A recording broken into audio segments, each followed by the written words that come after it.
Yeah, what a lot of times we get questions about, how somebody gets arrested for a DUI, what it takes for an officer to establish probable cause to arrest somebody for DUI. And then the higher level in which we are really trying to obtain is we don't just want probable cause, which is kind of a balance. If you had scales here, probable cause is tilting the scales just 51% more likely than not that the person committed the crime.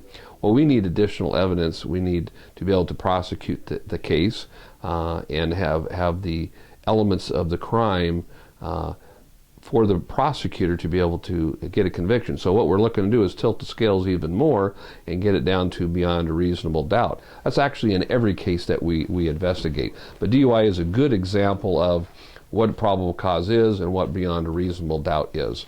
So in the case of a DUI investigation, an officer maybe have a report of a DUI, or maybe they're just driving down the road, and in front of them you have maybe somebody with a tail light out, or maybe somebody with an expired plate, maybe somebody failed to signal, or they ran through a red light, and they're instituting a traffic stop. They're conducting a traffic stop, and so they turn on their lights, they radio out.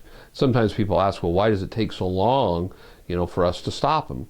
Well, if they suspect that it's a DUI, one of the things they want to do is they want to observe the driving that the person that they are stopping is doing. Again, 51% or a little bit more evidence. If I just immediately get a report of a DUI, I see the car and boom, I stop it immediately. We want to establish our own probable cause, maybe a taillight out or weaving in the lane, crossing over the center line, running a red light, whatever it may be. We want to establish our own probable cause in addition to what the witness has as well. So sometimes it'll take us a little while to pull over the car. In addition to that, we're talking on the radio, rating out the license plate, rating out the location where we're going. We're projecting ahead where we're going to stop. We want to stop the car into a safe place. So all those kind of factors go into play when an officer of a Junction City Police Department or another agency goes to stop a car. So let's say they stop the vehicle for crossing over the dotted line or the center line. When they stop the car, then of course, they're going to, if it's night, they're going to put on lights for their own safety. They're going to approach the car, and as they approach the car, they smell a strong odor of alcohol coming from inside the vehicle. In addition to that, when they ask for driver's license, registration, and proof of insurance, the person has slurred speech. Maybe they're fumbling when they get the license, or they go to the glove box. They're looking for the registration. The registration is right there available in the glove box, but they go over it because they have the divided attention. The alcohol is influencing them. And again, so you have maybe a little bit of driving. You have odor of alcohol emitting from the inside of the vehicle. You have the slurred speech, maybe the difficulty of getting their documents out of their wallet or the glove box. And so what would that would start to establish what we call probable cause. At this point in time, we have tilted the scales a little bit with the evidence that I just mentioned, that probable cause, more likely than not, this person may be under the influence. But you and I know at this point in time, just because you smell odor and you say have that, is that person under the influence? Maybe they have a passenger in the car, and that odor of alcohol is coming from the passenger. Of course, this person in the example that I'm giving actually is having a difficulty time getting their license and their registration, has slurred speech. So the officer now has established probable cause.